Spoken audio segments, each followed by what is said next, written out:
जय सद्गुरू. आज आपण श्री उपासनी साई वाक्सुधा भाग 4 अध्याय क्रमांक 1. आज आपण भाग 4चा शुभारंभ करत आहोत.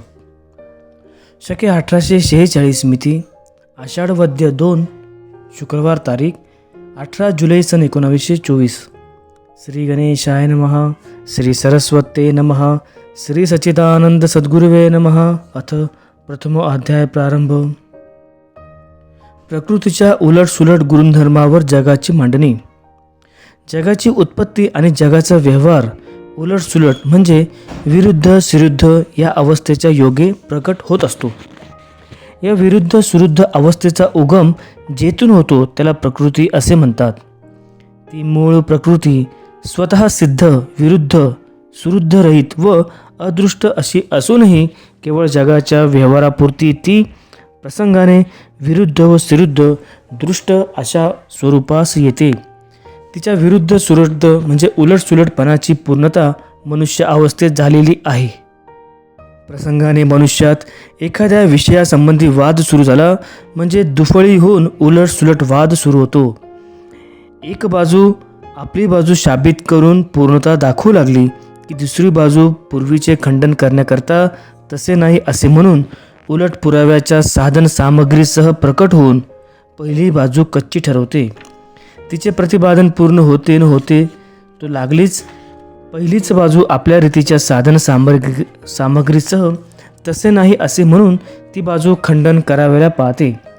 अशा या उलट सुलट बाजूने दोन प्रकृत्या जरी भासतात तरी त्या दोन नसून एकच प्रकृती आहे. जसे कावळ्याला दोन डोळे असतात परंतु पाहणारी कनिनिका मात्र एकच असते व ती जरूर पडेल तशी डावीकडे व उजवीकडे जाऊन त्या बाजूचा देखावा पाहते. ज्यावेळी डाव्या डोळ्याने तिकडील देखावा पाहते त्यावेळी उजवीकडील काही दिसत नाही व जेव्हा डावीकडून उजवीकडे येते तेव्हा डावीकडील काही दिसेनासे होते. त्याचप्रमाणे एक बाजू सिद्ध होते न होते तोच तीच प्रकृती दुसऱ्या बाजूला उलटून त्या बाजूचे मत साबित कराव्यास सिद्ध होते व ती स्वतः अदृष्ट असून या दोन्ही उलट सुलट बाजूत ती आपल्या गुणधर्माच्या योगे मनुष्यरूपाने प्रकट होते. मनुष्यरूपात तरी तिची उलट सुलट बाजूची पूर्णता होते.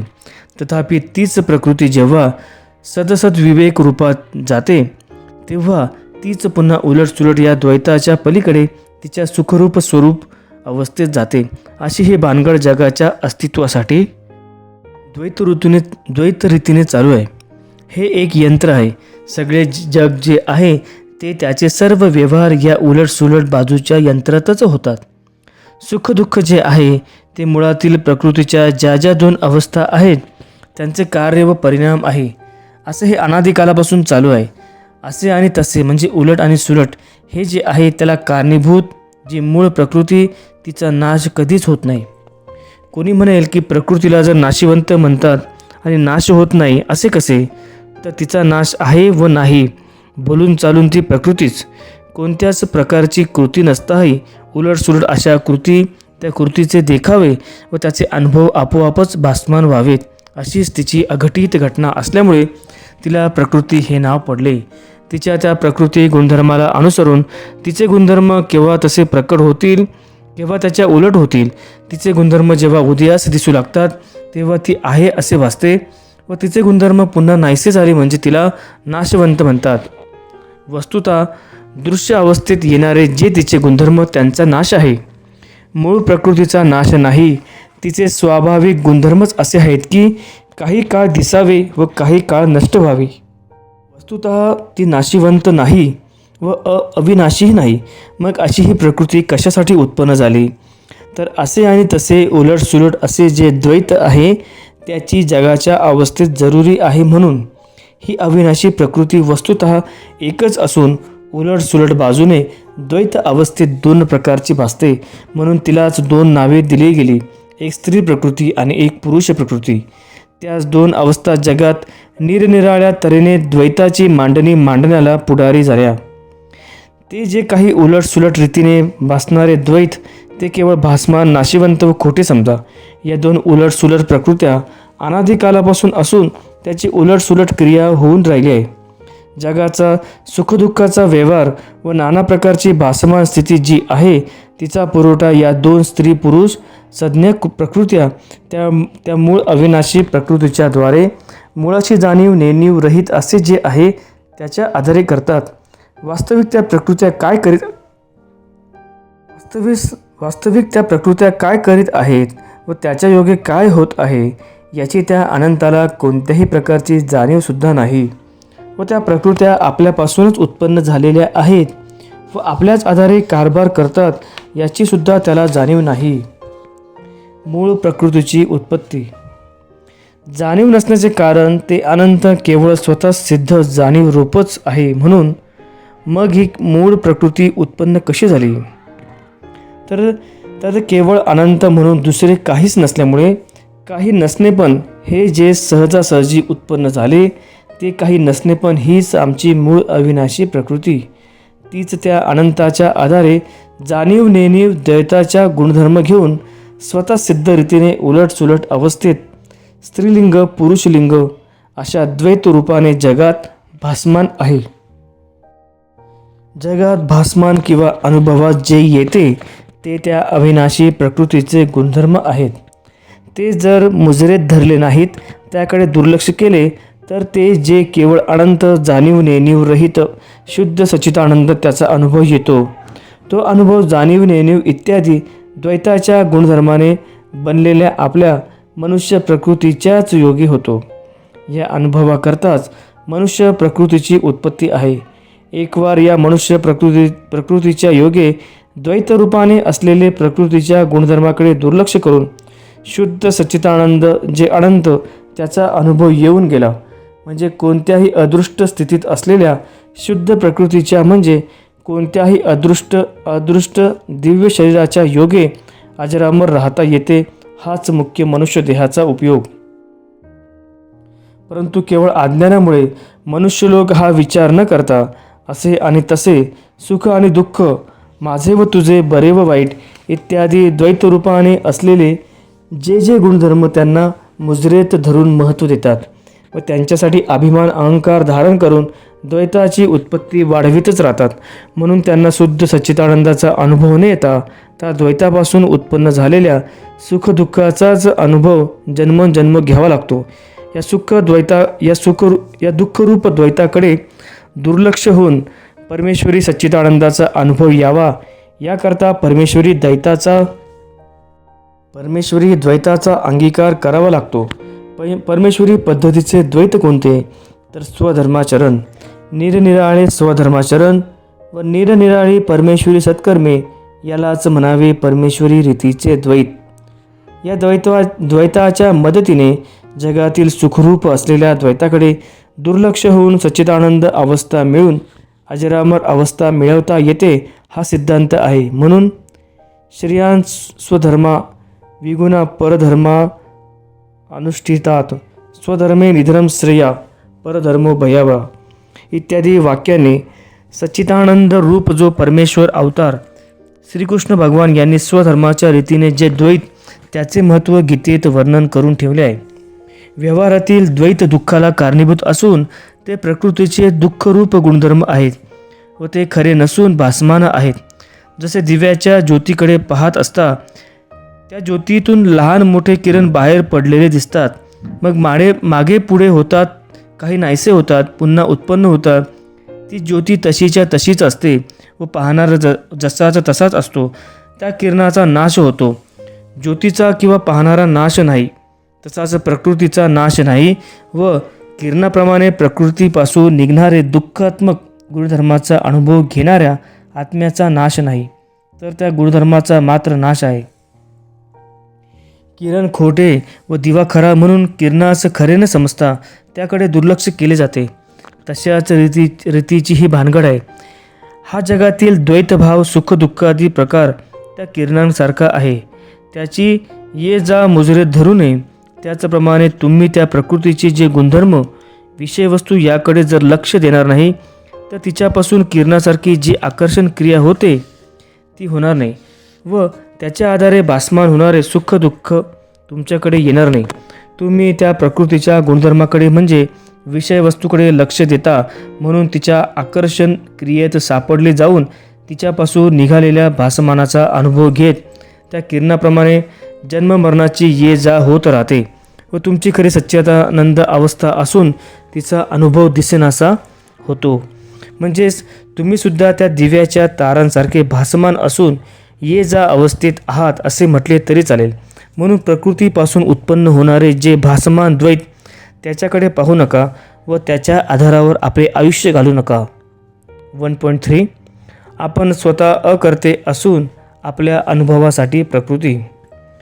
जसे आपण दिव्याच्या तारांकडे लक्ष देत नाही आणि त्या दिव्यापासून उत्पन्न होणाऱ्या प्रकाशापासून फायदाच करून घेतो किंवा व्यवहारामध्ये सूर्यनारायण किंवा त्याची किरणे याकडे कोणी पाहत बसत नाही, पण त्याच्या प्रकाशापासून आनंदाचा अनुभव घेतात.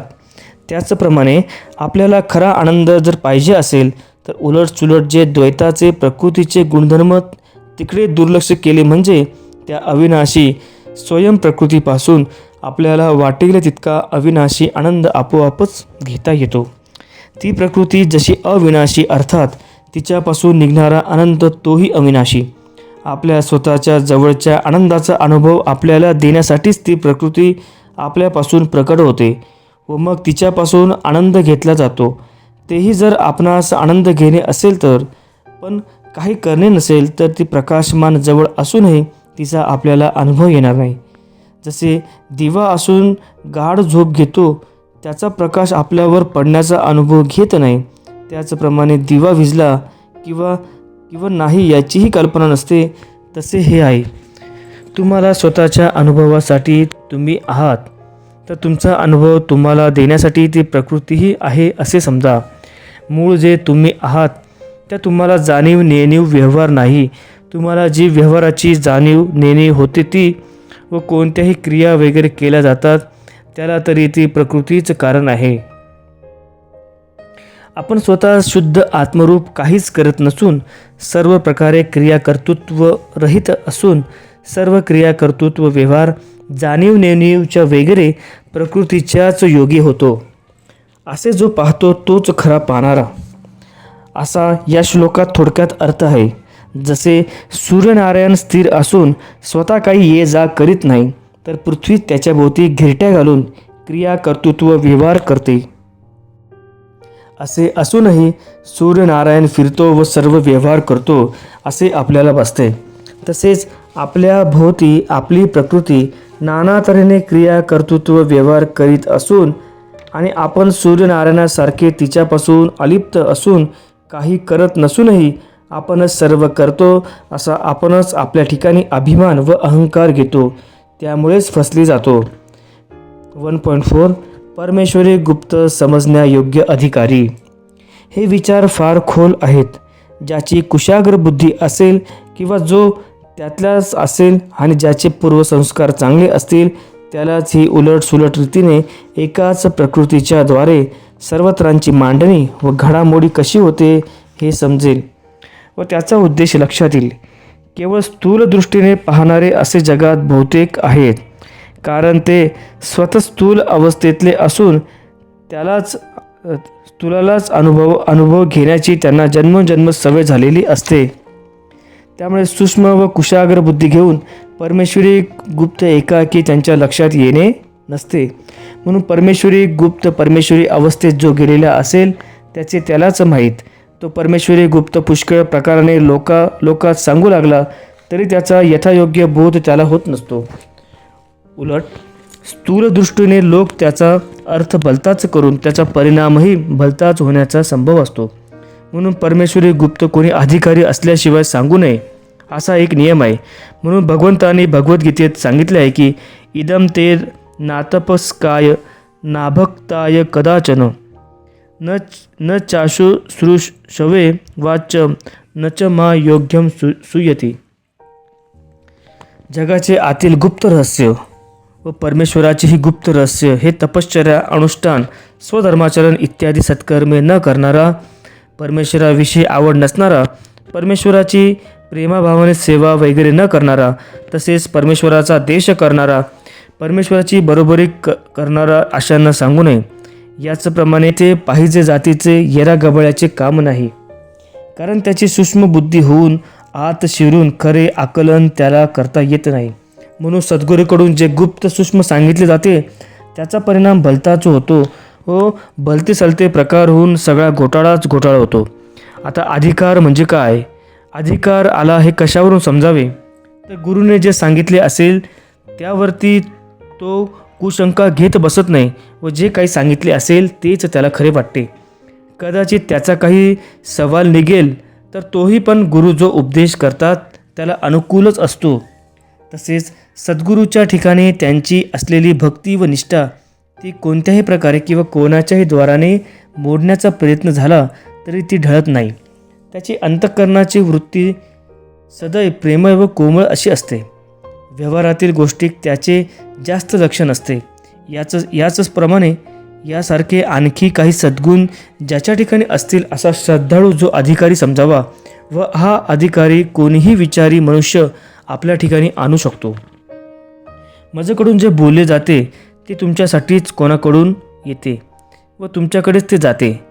माझी जागा पुन्हा रिकामीच असते. जसे बरसातीत म्हणजे पावसाळ्यात एखाद्या नेहमी पाणी नसलेल्या ओढ्याला कोणीकडून तरी पाणी येऊन जिकडे जायचे तिकडे ते जाते व पुन्हा ओढा कोरडाचा कोरडच असतो. पाणी येऊ लागले म्हणजे त्या पाण्याबरोबर काही फुले किंवा खाद्यपदार्थ असेही वाहत येतात व केव्हा काटे कचरा असाही वाहत येतो. परंतु तेथे काही एक ठरत नाही. आले की जिकडचे तिकडे चालले जाते. तशीच या माझ्या डोक्याची अवस्था आहे. ज्याच्या कर्मानुसार ओघ जसा असेल तशा त्याच्या नशिबाला अनुसरून केव्हा चांगले विचाराचे बोल माझ्या डोक्यातून निघतील व काही वाईट असेही बोल माझ्या डोक्यातून बाहेर पडतील. परंतु त्यातील माझ्या डोक्यात काही ठरत नाही. ते नेहमी स्वच्छच असते. तुमच्याकरता बरे वाईट येईल ते निघून जाईल. 1.5 मनाचे स्थिरत्व व स्वयंप्रकाशाच्या अनुभवाचा उपाय. दिव्याकडे पाहत असता निघणारे जे किरण त्या किरणाच्या आधारेही मनाचे दमन होऊन मनाला स्थिरता येत असते. दिव्याकडे पाहून किरण पाहण्याचा अभ्यास दृढ झाला तर ते किरण डोळ्यात घुसतात असा अनुभव येतो व ते जसे जसे घुसतात तसा डोळ्या वाटे बाहेर पडण्याचा आतून येणारा जो फोर्स तो मागे मागे हटला जातो. तो जसजसा मागे हटला जातो तशी नेत्रांची स्थिरता अधिक होऊन बाहेरचे त्याला दिसेनासे होते.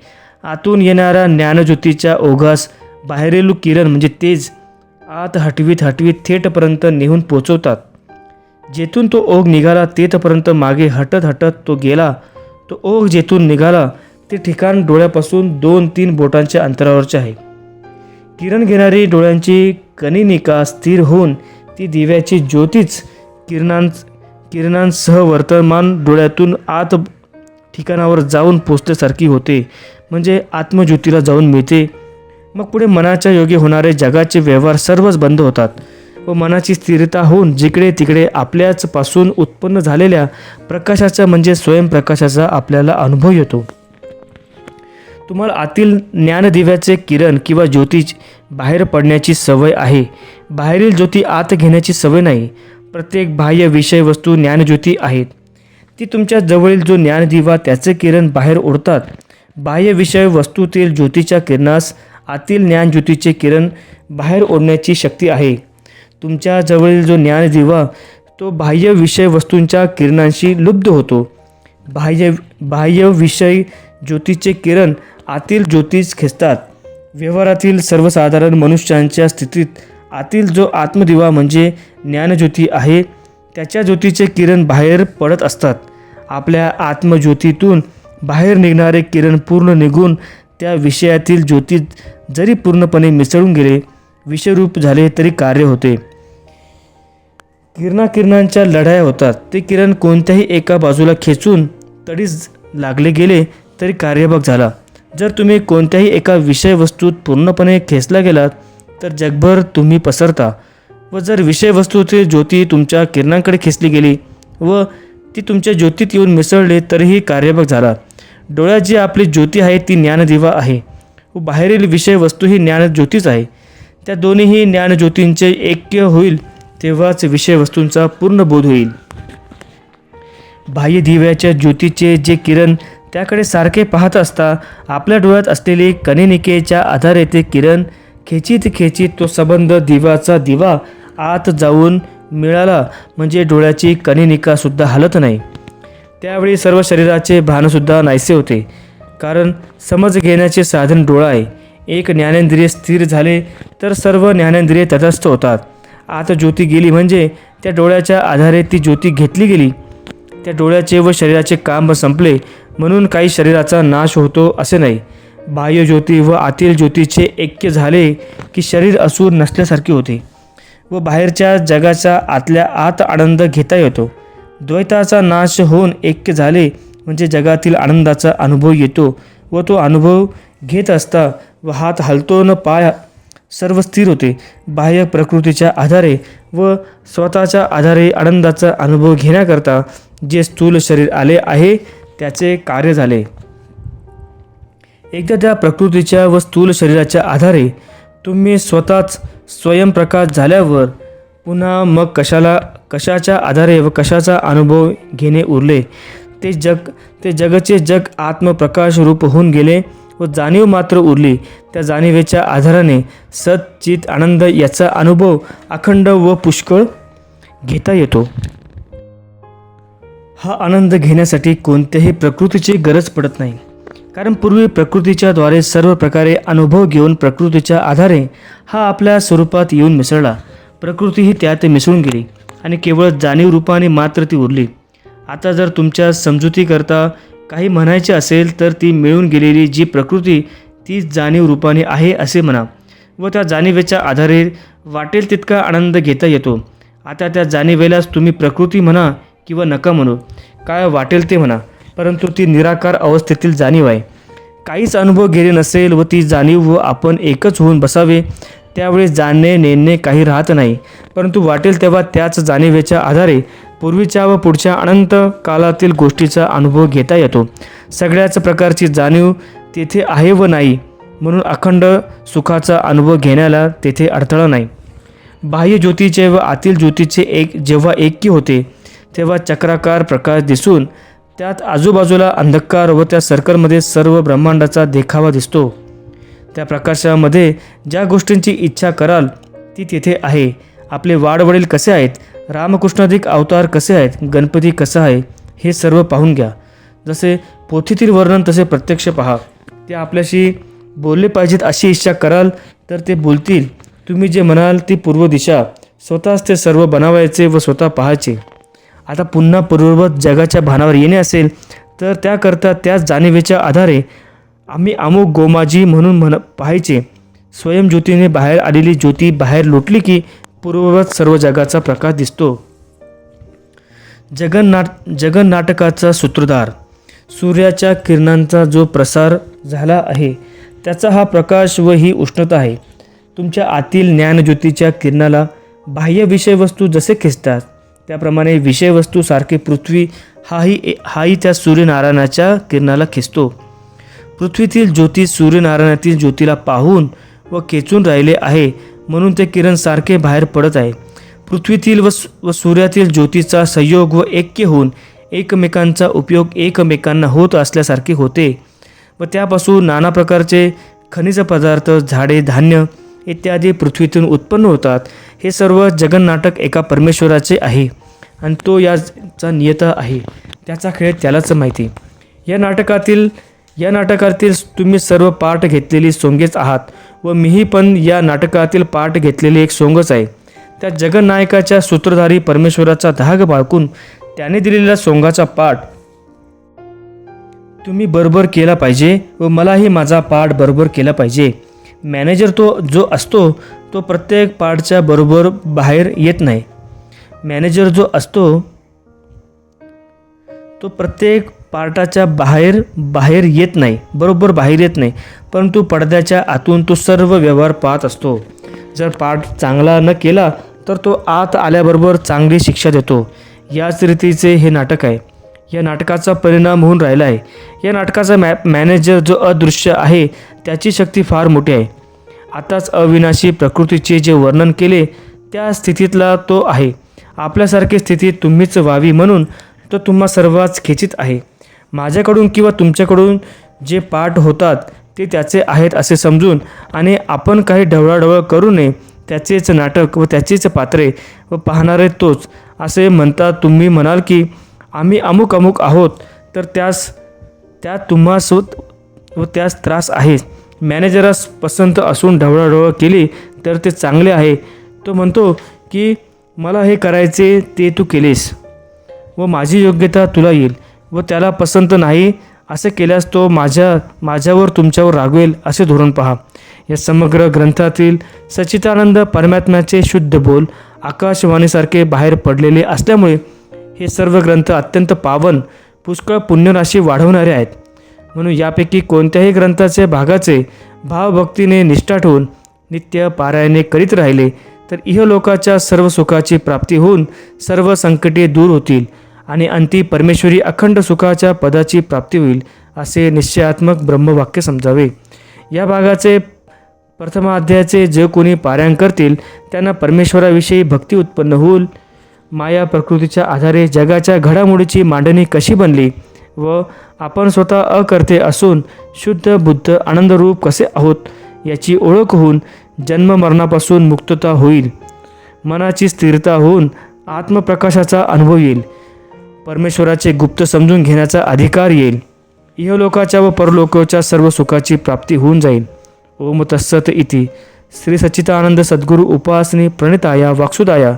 प्रकृतीच्या गुणधर्मावर जगाची मांडणी, जगन्नाटकाचा सूत्रधार इत्यादी विषय विवरण नाम प्रथम अध्याय समाप्त. ओम तत्सत. ब्रह्मार्पणमस्तु. शुभम भवतु. जय सद्गुरू.